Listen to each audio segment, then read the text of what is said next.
Hello, and welcome to this webinar where we will be launching a network for researchers interested in using our human rights dataset to explore the connections between human rights and financial performance. I'm Anne-Marie Brook, one of the founders of the Human Rights Measurement Initiative, or as we say, HRMI for short. And I'm here today with one of my other HRMI co-founders, Dr. Chad Clay. Chad, would you like to quickly introduce yourself? Sure. Thanks, Anne-Marie. Yeah, I'm Chad Clay. I am one of the co-founders of the Human Rights Measurement Initiative with Anne-Marie, as she said. I'm also our research methodology and design lead. My day job is I'm an associate professor of international affairs at the University of Georgia, where I'm also the director of the Center for the Study of Global Issues. Though I guess as many of us in the public university world are familiar with, I should say that all of my comments today represent my opinions and carry no endorsement from the University of Georgia. So with that, I'll turn it back over to you for now, Anne-Marie, but I'm looking forward to talking about the data with all of you today. Thanks, Chad. We've been talking about setting up this network for quite some months now, so it's exciting to finally be at launch day. For those of you who are new to this idea, let me just say a little bit about our motivation for setting up this research network. Essentially, it stems directly from one of the most common questions I get asked by people in the financial sector. And that question is, what's the financial materiality of human rights? Or in other words, if I use country human rights data as my lens to help direct my financial investments, what will be the impact on my returns? Now, someone like Chad could, of course, already provide a preliminary answer to that question based on the academic research that has already been published. But there are gaps in that research. And we believe that the reason for those gaps is because until now, there have been gaps in the country level human rights data available to researchers. So let's get started, and I'm going to start sharing my screen. Please feel free to ask questions via the questions feature on Zoom. And I'd like to take this moment to thank our colleague, Eduardo Burkle, behind the scenes, who will be helping to answer any questions as we go that can be easily answered via the chat. So this webinar is on the topic of human rights and financial performance. We are not presenting our own research today. We are presenting an opportunity for qualified researchers to use our brand new and cutting edge data set for free to do research that will be published in the public domain. Given the rarity of a brand new data set of this quality, I consider this an incredible opportunity to advance the world's knowledge on the connections between country human rights performance and economic and financial performance. Exciting. I'd like to draw your attention to the two logos on this slide. HRMI and Rights Intelligence are sister entities. HRMI is our nonprofit, Rights Intelligence is our brand new for-profit arm, and Chad and I are both actively involved with both. The data set that we will be discussing today belongs to Rights Intelligence, but it has been built on HRMI data. And for the purposes of this research network we're kicking off today, HRMI is taking the lead. Let's just move on to the next slide. So we have four main parts to this webinar. First, we will spend about 15 to 20 minutes introducing HRMI and the Rights Intelligence dataset. Second, Chad will give some brief examples of some prior research that's been done in this space, including with our data. Third, we will provide more information about how the research network will work, and then we'll open up for questions and answers. Before jumping straight into the data side of things, I'd like to very quickly outline the key points of the research network we're launching today. So the goal here is to expand the world's understanding about the financial materiality of human rights and related questions. Can anyone join the research network? No, we're looking for qualified researchers with relevant expertise in the fields of finance, economics, political studies, or others. We want to make sure this is really high quality research that gets done. But that doesn't exclude you if you're a PhD student, for example. We welcome your interest. In terms of what the researcher will do, at the end of this webinar, we will share with you a sign-up form, and that will allow you to, give us, some information about yourself and your initial ideas for using the data set. You'll then participate in quarterly workshops where you'll be able to share your own ideas and give feedback on others, potentially form collaborations for doing research together.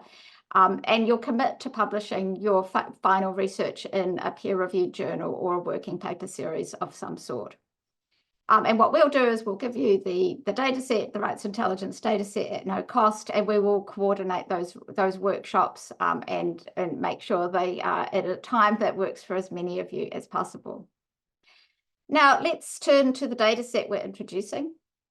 HRMI is a non-profit organisation independent of government, which tracks human rights performance on country human rights performance. We take the definitions of human rights as they are set out and defined in international human rights law, which countries around the world have agreed on. And then we figure out the best way of measuring each set of rights. We measure not what countries say they are doing, but what the actual outcomes are on the ground for people. Our economic and social rights methodology has won 2 prestigious awards, and our civil and political rights methodology provides a groundbreaking solution to many of the well-known measurement problems. As with all our methodologies, our goal is to ensure that our data are equally well accepted by academic measurement experts and on-the-ground country human rights experts. HRMI's first dataset was published in 2018, and you can find the vast majority of HRMI's data on the Rights Tracker at rightstracker.org. Our goal is to be both useful and transformative. Before I pass over to Chad, I'd like to very quickly share with you this timeline of the evolution of our intellectual property. I'm not going to go through it in detail. I'd just like to mention a few things. First, although this timeline starts 9 years ago in 2015, both Chad, who's here with us today, and Susan Randolph, who developed our economic and social rights methodology, were both working on precursors to HRMI for many years prior to 2015.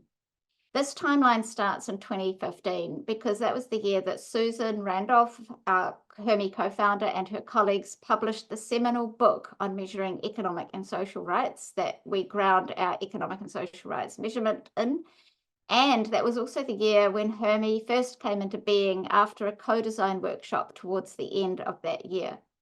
Some other key dates are 2018, which is when we launched the Rights Tracker, and 2021, which is when we started collaborating with the World Bank on a project that directly led to the development of the Rights Intelligence dataset. And on that topic, I'd like to hand over to you, Chad.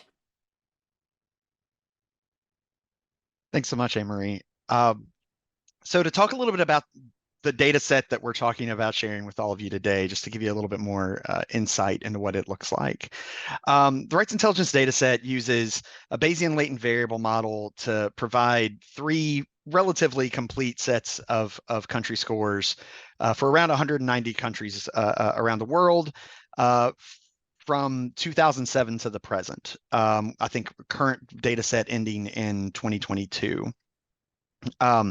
So we have measures, overarching measures of government fulfillment of their obligations to economic and social rights, government respect for safety from the state, or what we might call physical integrity rights. These are things like, well, I'll talk more about this in a bit, but freedom from torture and freedom from political imprisonment. And then other civil and political rights that we might call empowerment rights, things like the right to participate in government or the right to free expression.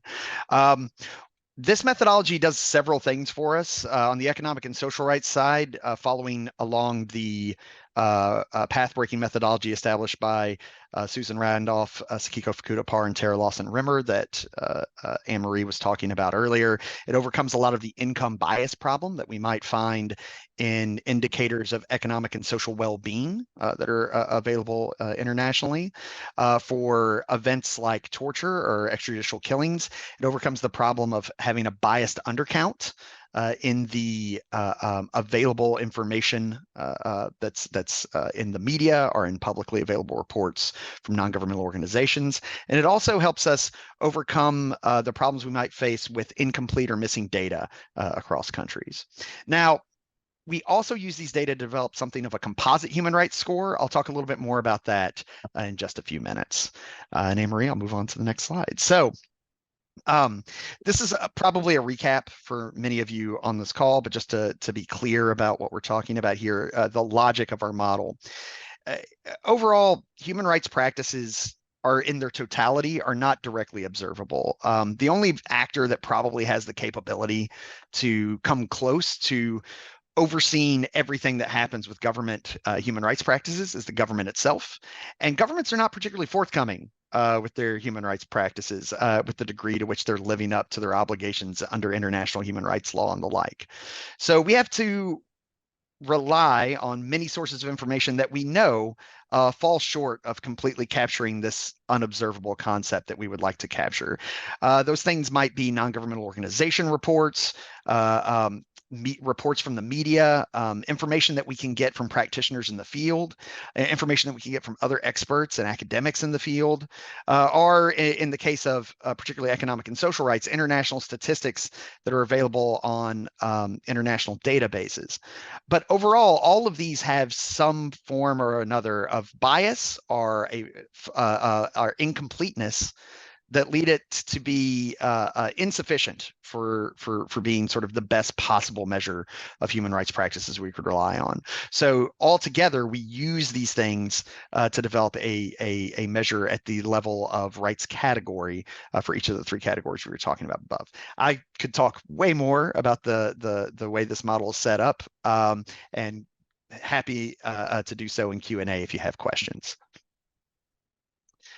So what do the data look like once you have them? Well, as I mentioned before, we're using a Bayesian measurement model to produce these data. And so for each country year, what you would have is a mean estimate of respect for each of the three rights we're talking about. The graph that's on the screen right now is an example from our measure of economic and social rights, with an 80% credible interval is what we're presenting here, calling it a certainty band. For each of these country year scores, you'd have a mean and a standard deviation, allowing you to not only account for what we think is our best estimate of that country's practices, but also our uncertainty in that estimate.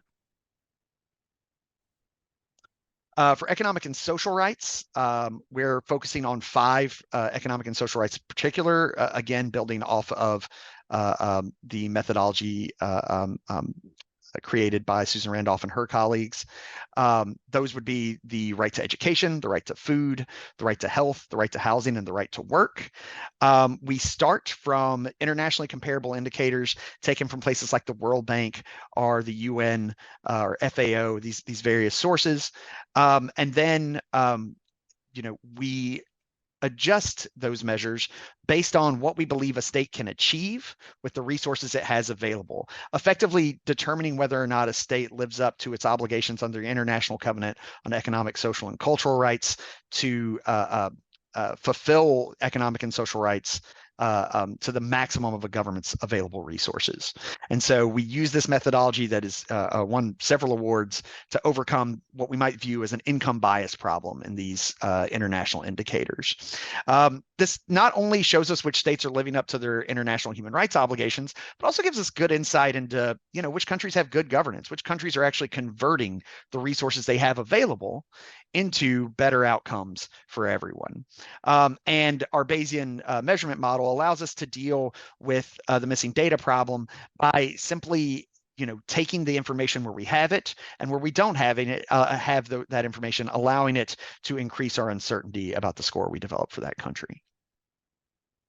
Now, for safety in the state and empowerment, we lack even these internationally comparable data sources, right? There aren't many countries that are out there in the world giving us information on how many people they tortured last year, or the number of people who were denied the right to politically participate. So for these data, we rely first on the data that the Human Rights Measurement Initiative develops for its rights tracker based on practitioner surveys in the field, local human rights experts that we go to and ask them what's been happening in their country. But it also incorporates other publicly available data from things like NGO reports and other expert knowledge and media sources. And so we bring all of that together to produce what we think is probably the best investment-oriented civil and political rights data in the world, with the most complete data set across the most rights. Now, as I mentioned before, we also produce a single composite score. Now, I'll be the first to tell you that I would be hesitant to use this in research. I'm really proud of what we've done here if for developing a composite score. But I would encourage you probably to focus on each of the 3 sub-indicators more in research than on the composite score. That said, you may have ideas for how to use this that completely blow mine out of the water and tell me that I'm wrong about that. And so hopefully in our research network, we'll be able to talk more about that. But the way we've developed this composite score is to try to align it with what we think of as the Universal Declaration model of human rights, which is that all human rights are universal. They're all interdependent. None are more important than any of the others. So what we don't want to do is just create some average of a state's performance across the 3 broad categories of rights that we've looked at here. Because if you just take the average of those things, the state could be performing incredibly well on one thing, incredibly poorly on another, and it'll just sort of balance those things out. And in truth, the Universal Declaration model says a state's really only living up to its human rights obligations to the extent that it's living up to its worst practices, the category in which it's doing the worst. And so what our composite score does is it simulates 1,000 draws from each of those 3 scores that I was talking about earlier, and weights a country's ranking as its worst comparative ranking to every other state in the world on that across each of those simulations, and gives the most weight to where the state is performing the worst. So I'm happy to talk more about exactly how we do that in Q&A if you're interested, but that's the way we've come up with this composite score. So now I'd like to talk just a little bit about the kinds of research that people have already done on questions of sovereign performance, financial materiality, sovereign finance, and human rights practices. So there is some prior research on this, although not as much as we would like, right? And the HRMI team is engaged in a lot of this. So for instance, there's research out there that demonstrates that states with better sovereign credit ratings tend to have better respect for physical integrity rights. That's research that I've done with Matthew DiGiuseppe, who I think is even on this call. What we found there was that having access to cheap credit on international markets via this better credit rating often gave states the ability to see their way through revenue shortfalls and to respond to public dissent with things other than physical integrity rights violations, other than violence from the state, with things like accommodation and other negotiated results with people. Further, Stephen Bagwell in some of his work has shown that credit ratings are worsened by negative human rights publicity via naming and shaming from non-governmental organizations, but they're not worsened by physical integrity rights violations themselves, in keeping with Matt DiGiuseppe and my finding that the inverse of physical integrity rights practices don't really seem to affect credit ratings. It's credit ratings that affect physical integrity rights violations. Likewise, it's been found that sovereign default may reduce respect for physical integrity rights, but we have a lot less research on the inverse in that direction as well. Like, how do physical integrity rights practices and other human rights practices affect the likelihood of sovereign default? And we'd love to know more about that. Our colleague Susan Randolph, along with some work she's done with her co-author Patrick Geyer and in other locations, has found that with economic and social rights, there appears to be a virtuous cycle, that governments that demonstrate higher respect for and fulfillment of their economic and social rights obligations tend to also demonstrate stronger growth in their GDPs, which further enables them to have better performance on their economic and social rights outcomes, and so on and so on. And so there's good reason to suspect that economic and social rights contribute to better economic incomes for sovereigns, but again, we could use a lot more research in this area. further, the World Bank over the last few years has been doing a decent amount of research on all the implications of sovereign ESG investment. And just in the last year, published a paper with some of the HRMI team on the potential implications of economic and social rights for sovereign debt investing. And on that front, used actually our economic and social rights data from the rights intelligence data set that we're here talking about today. So as I've kind of hit over and over again on each of these, though, there's a lot we don't know about, right? We have a few research questions here that we're interested in, but we would love to hear more of your research questions. We would love to get involved with your research if this is something you're interested in. So, for instance, what's the impact of favoring good human rights performers in a sovereign fixed income portfolio? Does that help the investor? Do investors do better by favoring good human rights performers? We'd love to know how that turns out. Another question is whether or not, as I mentioned before, human rights violations increase the probability of sovereign default, right? There's good reason to suspect these two things are related, even if there's not a causal relationship there. Is it possible that human rights violations increase our ability to predict the probability of default? That would be really useful to know.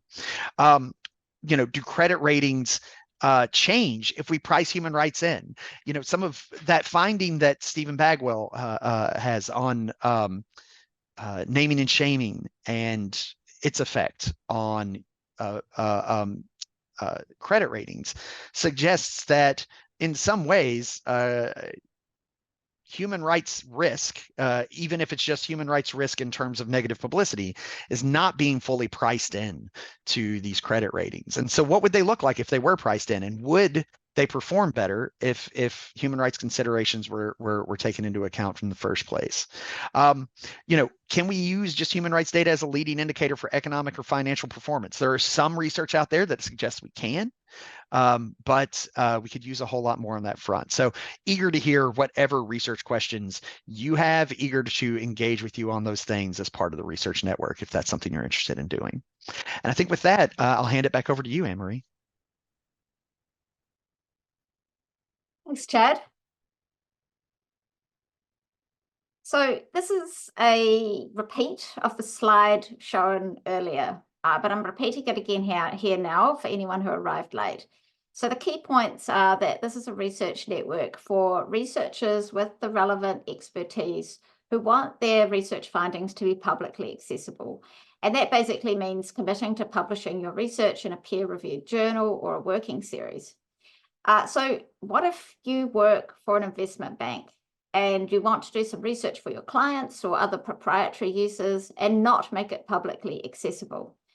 Our answer is you can absolutely do that. In fact, we encourage it. But for for-profit use cases, you will need to pay for the data set by subscribing to Rights Intelligence's data subscription service. My email address is on the final slide, so please just drop me a line and we'll make it happen. Another thing that's not mentioned on this slide, but I wanted to mention, is that HRMI, or Chad in particular, is going to explore the potential for publication of a group of papers by members of the network in a special issue of a journal. This is to be confirmed. First, we want to figure out, what kind of research is underway before figuring out the best journal to approach. So watch this space. And so we arrive at the sign-up form. If you think you'd like to join this network, we invite you to sign up right away, or straight after this webinar by clicking on this link, which Eduardo should also share in the chat. There's a bunch of questions in the form, but it shouldn't take you too long to complete. We don't expect you to already have a well thought out proposal for how to use the data, but if you do, that would be fantastic. But please just share with us your initial ideas. You are, of course, very welcome to modify them later as you try things out and get ideas from others in the network. After you've submitted the form, you should expect to hear from Eduardo by the first week of March. He will survey your availability for the first quarterly meeting so that we can get a good date and time in your calendars. And we'll also ask you to sign a short MOU committing to treating the data with suitable confidentiality and so forth. So in just a moment, we will open up for questions and answers. If you think of any questions after the webinar, you're welcome to email Chad or Chad or me at one of the email addresses shown here.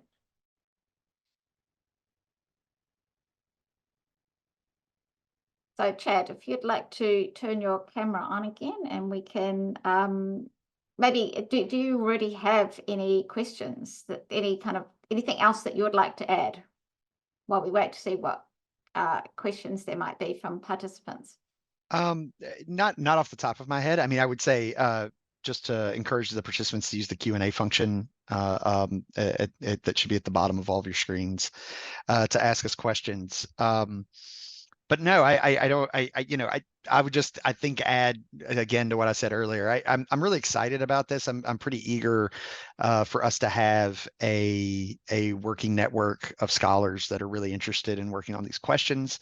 I would be really fascinated to see what we could produce. And I think the research that would come out of something like that would be really exciting. Me too. Yeah. And I'm not seeing any questions right now, which, given we have quite a significant number of participants here, I think that suggests that you've done a really good job of answering all the questions already. I don't think that's true, but okay, I'll take the praise. I'm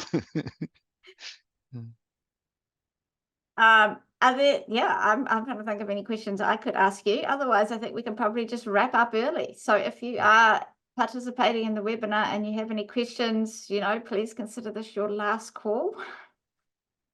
I would note one thing. I just caught an error on the last slide. My email address is kcclay@uga.edu. And we had the wrong email address there. So, if you're reaching out to me, that would be the address to use is kcclay@uga.edu. And we'll make sure when we send this out, we have that in the email we send out to all of you. Can you just, oh, okay, great. I see you've already put that in that correction in the chat as well.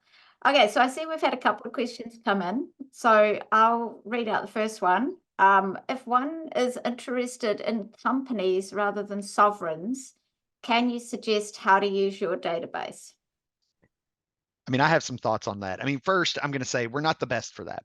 That's just not the best use of the databases that currently exist, because it does focus on sovereigns rather than companies. But I do think it's useful, right, for context. I think it's if we're trying to think about where companies are doing business, how they're doing business, who they're cooperating with, if they're collaborating with governments, this tells us a good bit more about who they're collaborating with and how they're doing that. So I think that it does have useful context if combined with information about where a company is working and how they're working with their host government's policies. But this is far more focused on sovereigns than companies itself. So we have another couple of questions that are very much along the same line. So, I'll read them out in case there's a slightly different nuanced answer. If one is, seems like the focus is on investments to governments in countries, are you also looking at impacts to companies operating in countries where human rights challenges exist? It is a slightly different question. It is a slightly different question. My answer is not that different, although if I'm thinking about, this is less of a research use case and more of a company use case. One thing I would love to see companies doing is getting access to our data and then using it to make decisions, right? There's a lot of good research in political science that demonstrates that, for instance, foreign direct investment, in general is driven to some degree by places that have better human rights practices, but less human rights practices and less negative human rights publicity. And I think our indicators can be a really good leading indicator for trying to determine which states are most at risk for that, right? And so in sort of making investment decisions, I would think that companies would find our data set particularly useful for establishing a baseline risk for doing business with a particular country or not. And that is one use case I would hope people have the data. Anne-Marie, what do you think about that? I think there's probably other things that you could speak to on that front. Yeah, look, I agree completely, but I would kind of broaden it out slightly. So it's not just the risks of doing business with a particular country, but also risks of sourcing, supply chain, in particular countries. So, you know, engagement with other companies in those countries. So I think there's a huge amount of work that could be done in that space. And I welcome anyone interested in that kind of topic to you know, consider joining the research network or subscribing to the data set so you can do your own if you're in more of a for-profit environment. We have another question. You know, just someone who said, I missed some of the discussion. Is the focus just economic and social rights or broader? No, and so yeah, as I said before, it's much broader than that, right? We have an indicator of safety from the state that primarily focuses on the physical integrity rights to be free from torture, free from arbitrary or political imprisonment, to be free from enforced disappearance, and to be free from extrajudicial killing or the death penalty. So that safety from the state indicator is new compared to, for instance, the research we did with the World Bank, which just focused on economic and social rights. Likewise, we have a measure of empowerment rights, which focuses on other civil and political rights that fall sort of outside of the category of physical integrity. So things like the right to participate in government, the right to opinion and expression, the right to assembly and association, and the rights to freedom of movement and things like that. And so we do have these other two large, pretty large categories of human rights covered beyond economic and social rights. Great. So thank you. So can you, I mean, I think the interconnections between them as well is something that I'm really interested in, just to add to what you were saying. So moving on to the next question, can you please explain the relations between your methodology research and other existing human rights benchmarks? Other existing human rights measurements, in particular ratings agencies and benchmarks. Yeah, and so, I mean, the vast majority of human rights measurements that exist, like cross-nationally for countries, rely on just a single one of those sources of information that I was talking about earlier. So the vast majority of human rights measurements at the country level that have existed, prior to ours, have relied on publicly available information, largely from non-governmental organizations. And another really important source in those data sets are the country reports on human rights practices from the U.S. State Department. Now, we've done a lot of research on those. Those are great sources of human rights information. We don't want to say that they're bad sources, but we also know that relying on them alone carries with it a number of both temporal biases, in that the information that's contained in those reports changes over time, as well as biases in terms of how close they get to the actual number of abuses that happen in a country in a year. In general, that we call this the biased undercount. We know we always are able to count fewer events than actually happened from those reports, and we're closer to the actual number in some countries than we are in others, depending on a number of factors, right? With the U.S. State Department, the relationship that country has with the United States affects that. With Amnesty International or Human Rights Watch, the amount of resources, the amount of attention that those organizations have paid to that country in that year, and quite frankly, the amount of space they have in their annual reports affect the amount of information we're able to glean from those. Others have focused on media reports. Media reports suffer from some of the same biases and the same biased undercounting problem, in that they often things that are reported are the things that are thought to be of interest to readers of that media source, creating bias in those. HRMI relies really heavily on practitioner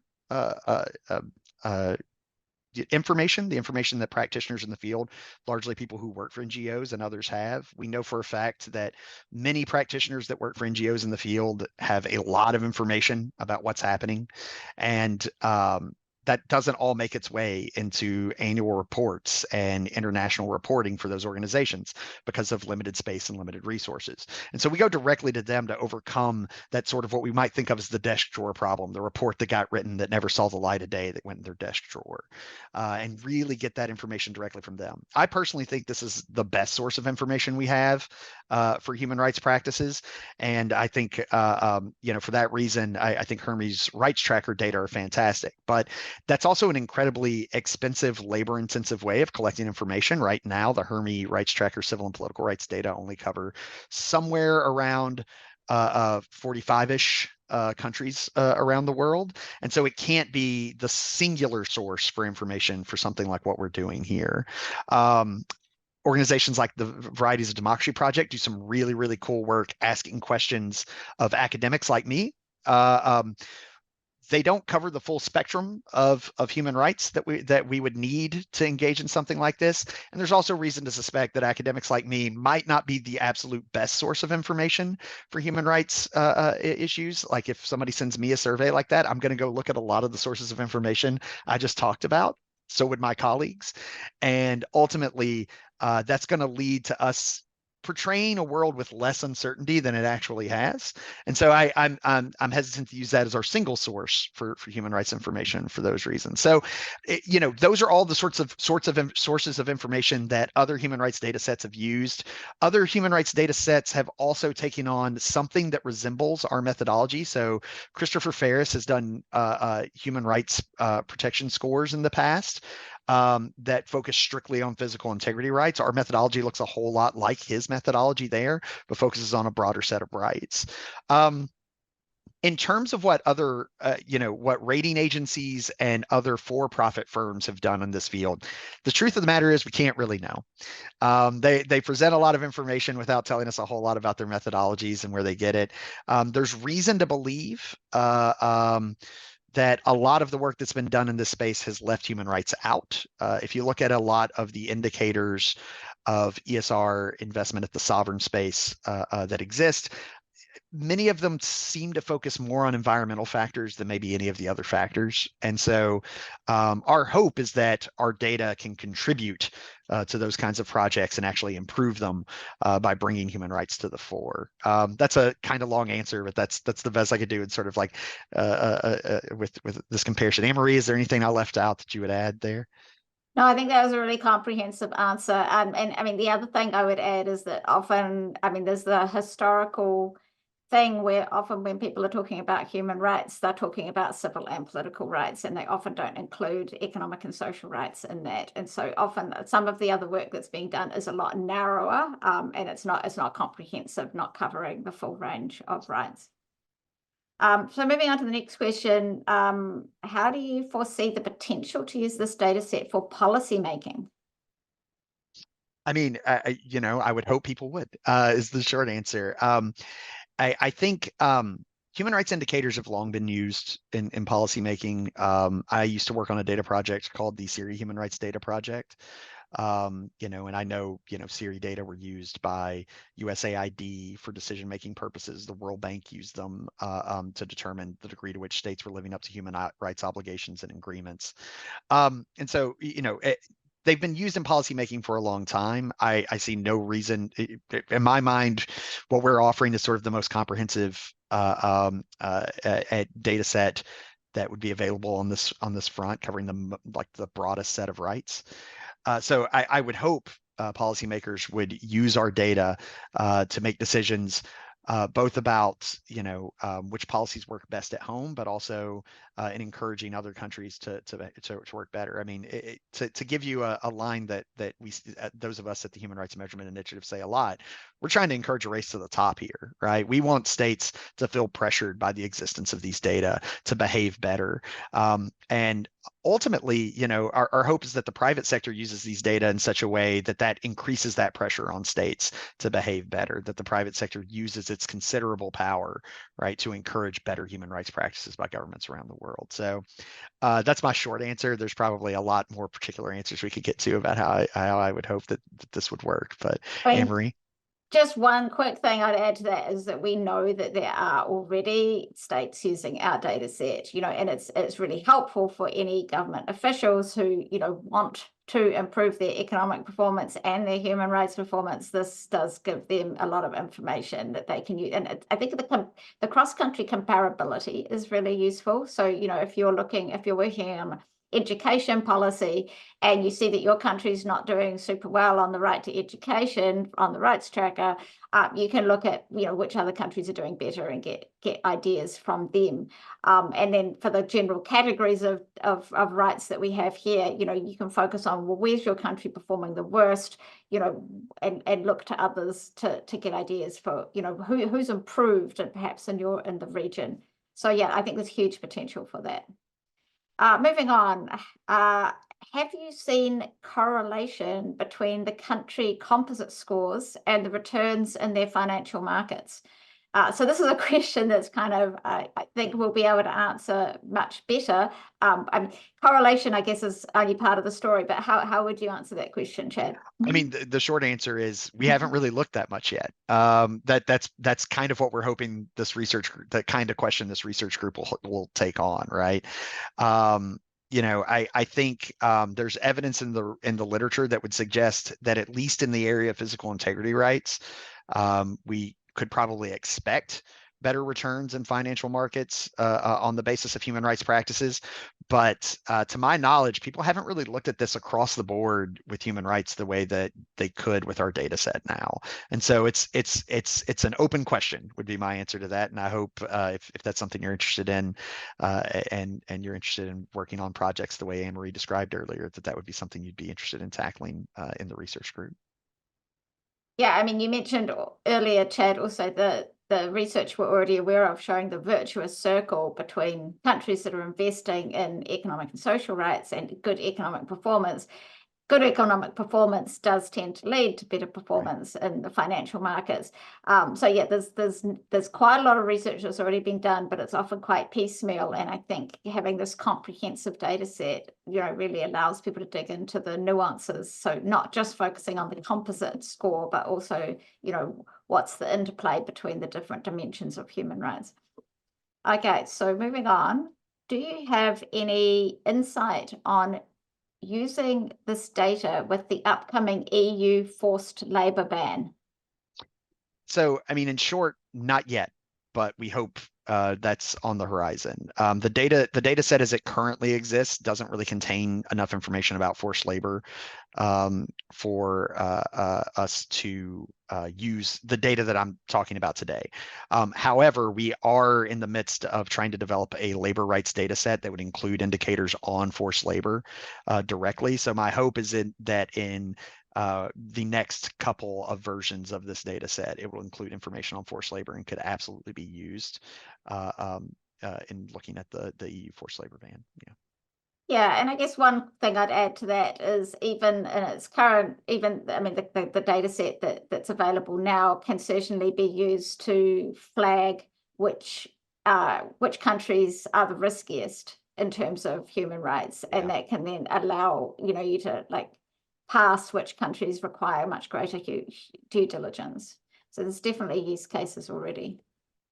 Do you use UPR, Universal Periodic Review recommendations, as one of the indicators in tracking human rights violations?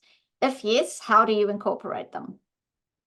The short answer is no. And that's for a number of reasons. I mean, I don't think that it's a bad source to use alongside the other sources I talked about earlier, but the bias in these is more complicated. To say the least. It depends on the relationships between the governments that currently have seats in the Human Rights Council and the governments that are up for review. Further, it only happens every 5 years for every state. And so we would only have these sort of blips of data on countries from UPR that would only come every 5 years. And so due to the nature of UPR, we're not using that information right now. I think actually in some ways it's more interesting to view UPR recommendations and how they affect and are affected by the data we're collecting, because UPR tends to be a good bit more of a political process at the UN than many of the data generating processes we're focusing on here. Now that said, in the long run, I could absolutely see a role for reviews by treaty bodies when states have ratified a treaty. And I think those reports, the reviews that happen, for instance, at the Human Rights Committee, or the Economic, Social, and Cultural Rights Committee, or the Committee Against Torture, right? Those reviews, because they're conducted by the treaty body itself, it could contain some really, really interesting information that I think would be useful here. But we're not, again, it would still only be periodic. It would only be every few years. And just in general, wouldn't be quite the quality of information that we're relying on for our measures here. Thanks, Chad. Do you foresee the possibility for civil society and other actors to use the indicators and your research to promote responsible business conduct or to advocate for improving the situation in countries? Yes. In fact, we've already seen it. So if you go to the HRMI website, and we have a couple of pages there about our data in the media, as well as our data in action. If you look at our data in action page, we have numerous examples there of civil society and other actors already using HRMI's data to promote better practices in their countries and countries around the world, in universal periodic review, in the various treaty bodies at the UN. So absolutely, we foresee the possibility for that. In fact, it's one of the main things that drives us as a project, and we're already seeing it out in the world today. Yeah, and one thing I would just add to that is that the mission of Rights Intelligence, our sister entity, is to facilitate use of our data by private sector actors. And we have new products that will be rolling out over the coming year, and really interested in basically doing exactly this, encouraging companies to use our data in a way that will help to improve incentives for countries to improve over time. Okay, here's another question. Does your methodology help overcome the problem of governments inflating their performance in the data they send on social and economic rights to international organizations? I mean, the short answer is I'm not sure. I think my guess is less than we would like it to. This is an ongoing problem with data that comes from international organizations, particularly if we think, although I would note that because our economic and social rights data engage in income adjustment, one of the things that states sort of lie about the most is their GDP. Right, we know that particularly authoritarian governments are likely to engage in some inflation of their GDP when they report it to international organizations. Interestingly enough, that would actually have lowered their performance on our economic and social rights indicators, because it would mean that we would expect them to perform better than they could with the actual resources they have, because they're telling us they have more resources than they actually have. So in some ways, it's a unique balance. There's less reason to expect inflation on some of the indicators that we have in economic and social rights than we see in something like GDP, where states are really competing internationally. And that GDP inflation, in effect, might actually be worsening their scores. So certainly, I think that using our scores directly probably results in an indicator that's slightly less biased than you might get using the raw indicators from international databases. But I think that's an open research question. I actually think that's something I would be eager for us to look at more closely and for us to dig into more. Anne-Marie, is there something I'm forgetting there? I mean, I know we've talked about this in the past, but Yeah, I mean, I think the international organizations that kind of collect and harmonize these data sets, I think they do an amazing job of what they already do. But yes, it is imperfect. They can't, fix any problems, all problems that they know exist in source countries. But I think any of this research also could be fed back to those international organizations and help them improve their harmonization methods. So yeah, there's lots of potential there. Chad, what is the anticipated update schedule for the dataset? so this may not be the case forever. Right now, due to the nature of the data we're relying on and a lot of the information sources, it's an annual update. Now, I say annual, it's the data themselves are annual, and we try to update them every year.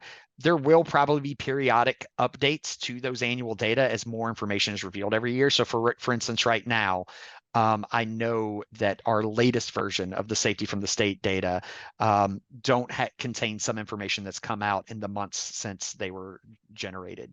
So there will probably be periodic updates over the course of the year as new information comes out and is incorporated into the model to produce new information. But the data themselves are country year data as they currently exist.